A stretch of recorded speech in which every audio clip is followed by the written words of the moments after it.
Yes, John, we're going to need you to go back to New Orleans. There's a story there that we know can be written, and we need you to go back so you can write it.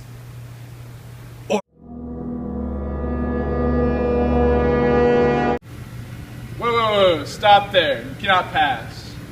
But I have to write an article for the New York Times. I need to get in the city. Doesn't matter. No one's able to come through.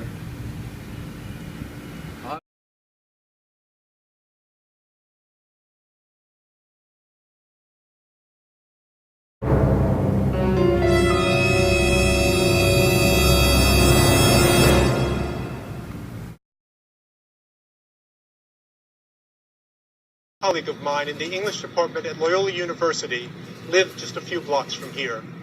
She wound up being rescued from her roof after 2 days of waiting for help.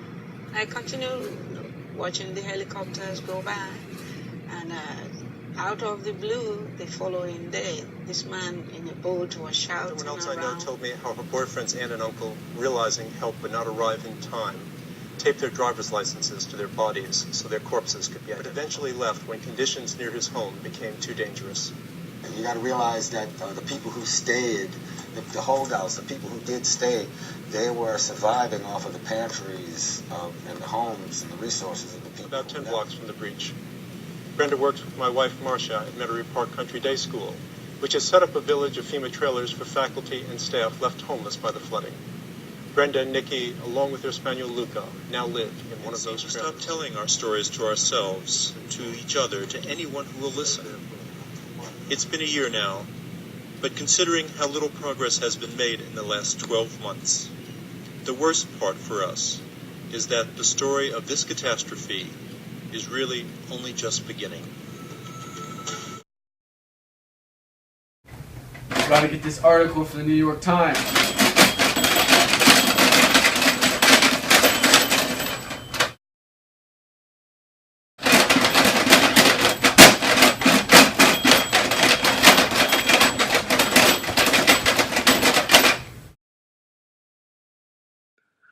Almost finished.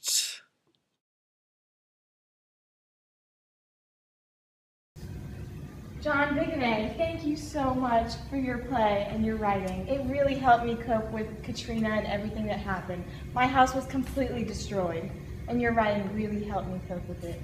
Thank you.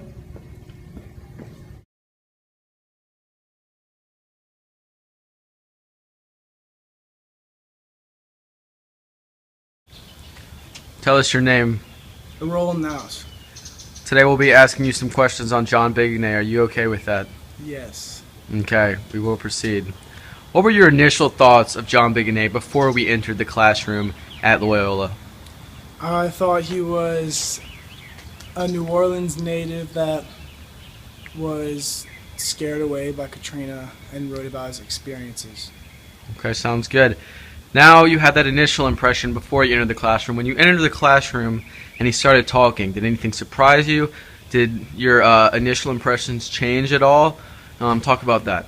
Yeah, he when I met him, he seemed a lot more successful and like wealthier, like just better off than I thought he would have been. I didn't know he was this well-known writer. But then after he started talking, I realized that he had gotten well-known through these 3 plays that he wrote about the Hurricane Katrina. And it weren't his experiences, it was about other people's experiences that he witnessed. Thank you, Errol.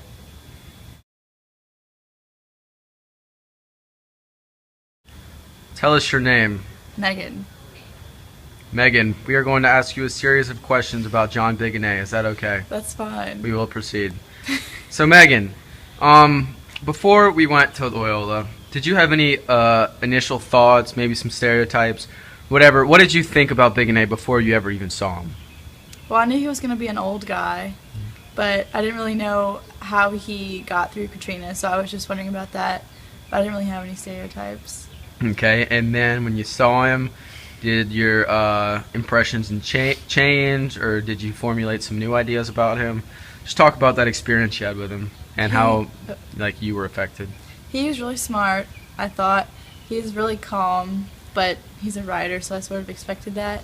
Mm-hmm. And I liked how he talked about all of his other plays and put shotgun in sort of like a context, and it made it a lot easier to understand. Okay. And if you could say one thing that stood out about him, what would you say? His intelligence.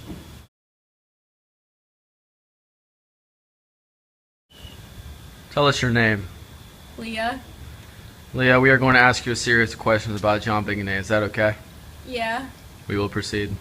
So, Leah, before we, went to Loyola and met Biguenet, or Biguenet, what, did you have any initial impressions about him? Or, before you ever met him, what'd you think?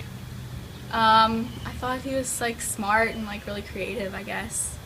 With how he portrayed New Orleans and Shotgun. Okay, and then we actually went to Loyola, met him, talked to him. What were your thoughts then? Did they change from before, or did you learn anything new? It definitely reaffirmed my initial thoughts that he was really intelligent and insightful, because he offers some really good and interesting perspectives about New Orleans, pre and post Katrina, and how everything was affected. And if you could think of one thing that stood out to you about him, what would it be? Oh gosh, I guess he was just confident in his knowledge. Perfect.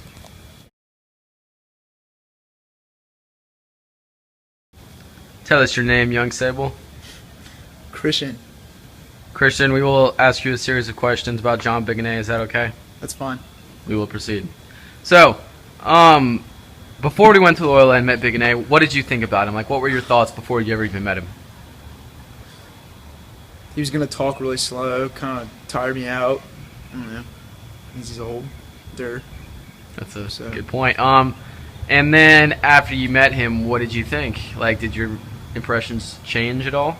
Wow, this guy has done a significant amount of research. He understands the city of New Orleans. He can characterize it well, and he's been through a lot. Cool. And if you could think of one thing, just one, that really stands out to you about him, what would that be?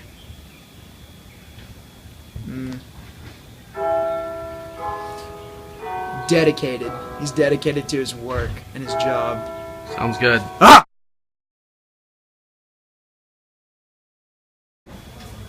Tell us your name. James Davis. We're going to ask you a series of questions, James, about John Biguenet. Is that okay? Fine. We will proceed. So, before we went to Loyola and met Biguenet, did you have any initial impressions or thoughts before you ever even met him? Judging from the book Shotgun, I figured he was a New Orleans native, somebody who'd been through it, knows what New Orleans is like.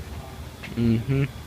And then you actually met him. You went in Loyola and got to talk to the guy. Did your impressions change, or did you have any new thoughts?